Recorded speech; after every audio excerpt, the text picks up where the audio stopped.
two of the leading causes of workplace health issues, and that then leading to absenteeism, people being off work in the workplace, and that then leading to knock-on effects financially for your business, are stress and back-related problems or musculoskeletal issues. Now, whilst the different flavours of stress and musculoskeletal problems are multifarious, multifaceted, and different for each individual who experiences them, there are very similar underlying root causes for this. And we can delve into this, but one of the primary and contributing or major contributing causes of this is our sedentary lifestyle. And we know that when we come into the workplace, we've probably done a commute and we've driven in the car for 30 minutes to an hour approximately, and then we sit down in the workplace for anything from 6.5 to 10 hours a day, and then we'll get back in the car, of course, and go back home. So this seating is really not a good thing, but it's such a mundane, general, run-of-the-mill part of our day that we don't seem to attribute enough weight to the fact that sitting down for too long is a leading contributor and also continuation factor for these problems with stress and musculoskeletal health and poor health, and that having that knock-on effect on being absent from work or being in the workplace, the whole presenteeism aspect of being in work, but because of pain or other issues that you are ineffective or not working to your full potential. So what we'd like to do is we'd like to come in and talk to you and your staff about sitting down, about sedentary lifestyle, about sedentary work-life balance, and talk a little bit about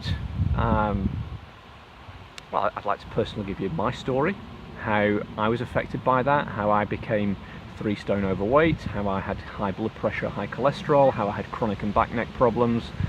And it was only by the good fortune of, and I say good fortune, of not being able to lift my 4-year-old son into his bunk bed that it really knocked me on the head and made me think about my whole work-life balance, about my health, and about how I might not be able to be the role model to my son as he would grow older, taller, faster, heavier, and I just wouldn't be able to be there for him, being that role model for him. So that's an integral part of what I'd like to speak to you about, but the whole sitting down leads to tight muscles, leads to tension, leads to stagnation of blood flow, leads to stagnation of oxygen flow around the body, and all of these things, unless we're told about it, it's not on our radar.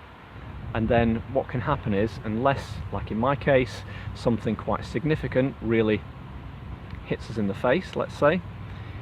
we just let these things wash over us. We just get up, we get in the car, we drive to work, we go to work, we sit down, we do the work, we're in the environment, whether we like the job or we don't, or whether we're stressed or not, we continue to sit down. That leads to that continuation, that stagnation, leads to a longer term build-up of these problems, but insipidly. So we're not noticing it on a day-to-day basis, but over time we then can start saying, well, I'm noticing some twinge in my neck or my back. But we just put it down to the fact that we are working long hours, or we're a bit stressed because of a big project, or because we're getting older. And ultimately it's not because of these things. Yes, these things might be contributing factors, but we are basically becoming more sedentary, less mobile, less active, and that has a knock-on effect both on our physical health and on our mental well-being, and then that can then lead to a downward spiral of our health degenerating. And if other things external to the work environment come into play, that could be ill parents, or having a child, or having financial issues at home, whatever it might be, these things then start adding into the mix of affecting our daily well-being situation, and that then has that knock-on effect into the workplace. So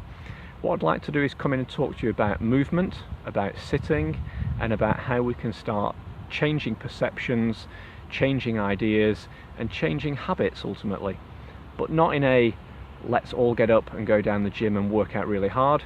Let's just take it very simple, very slowly. Let's provide information, and then maybe let's talk about going for a short walk. And it's in these roundabout ways that we can influence, advise, and support staff to start allowing them to make their own decisions about their movement patterns within the workday, and then they can be empowered with their own self-determination to make their own positive change, and then within the team environment of a workplace we can bring in the whole team aspect of people supporting each other. So